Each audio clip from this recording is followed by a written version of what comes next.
Kurang lebih mungkin 3 hari yang lalu, ada seorang ibu yang menghubungi saya. 3-4 hari yang lalu lah, dia menghubungi saya, dia minta mau beli garam lukat ini 2 botol dan COD ke rumahnya di Denpasar ya. Saya bilang nggak bisa, kalau mau COD, ibu datang aja ke tempat saya. Dan dia bilang saya pengen ketemu dengan mbaknya. Ya udah kalau gitu ibu bisa datang besok, saya ada di toko besok. Hari Minggu deh waktu itu. Saya bilang ibu bisa datang hari Minggu di toko saya tunggu. Saya kasih alamatnya sama dia. Nah, biasanya hari Minggu tuh emang saya jaga toko full. Jadi setelah saya ikut gereja pagi di toko saya, langsung tuh saya buka toko gitu.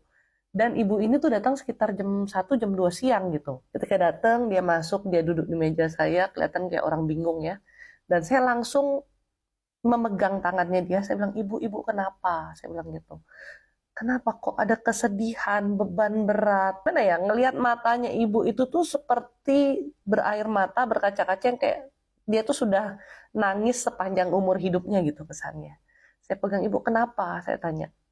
Dan dia langsung bilang, Mbak kok tahu? Ya, kalau ditanya kok tahu itu yang saya bingung juga ya, kenapa saya tahu? Karena Tuhan lah yang memberitahu gitu ya.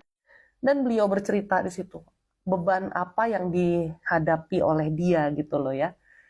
Bukan cuman beban masalah yang terjadi dalam kehidupan, tapi juga ada kiriman-kiriman dan lain sebagainya.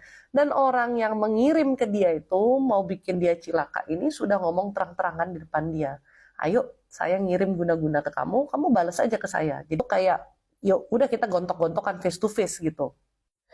Dan saya jelaskan ke dia mengapa masalah ini terjadi, bagaimana yang harus dia lakukan dalam hidup ini. Gitu. Dia bilang kalau dia sembayang itu selalu ubun-ubunnya terasa sakit, punggung itu berat, bahkan kaki juga sakit. Jadi dia tidak pernah konsen sembayang. Anaknya juga nggak bisa diajak ngomong seperti itu. Dan banyak hal lagi ya, cerita lainnya yang mungkin saya nggak bisa ungkapkan juga di sini. Setiap hari suasana rumah itu panas.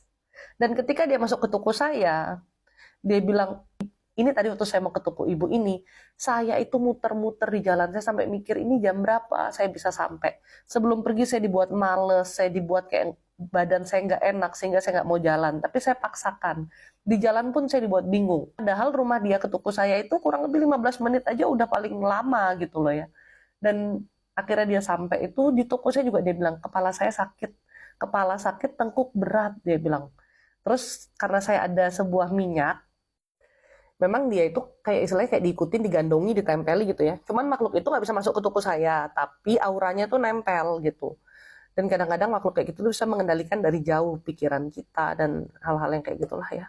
Nah, saya tuh kasih dia minyak kasfama ini. Saya taruh beberapa pam di tangannya dan saya bilang balurkan di ubun-ubun ibu, telinga, tengkuk, pusar, telapak tangan dan telapak kaki. Dan bener aja, nggak berapa lama dia bilang, ya udah hilang rasa itu, udah enakan. Nah, karena kasfama ini ada kandungan gaharunya, dan gaharu itu tidak disukai oleh makhluk-makhluk seperti itu, juga kandungan bidara. Dan itu yang membantulah kalau ada orang yang ketempelan gitu ya. Beliau lanjut lagi cerita tentang masalah yang dihadapinya. Ini bukan masalah 1-2 tahun, ini udah puluhan tahun. Dan yang dihadapi pun semua sudah pakai ilmu hitam, bukan 1 orang, tapi udah lebih dari 5 orang gitu.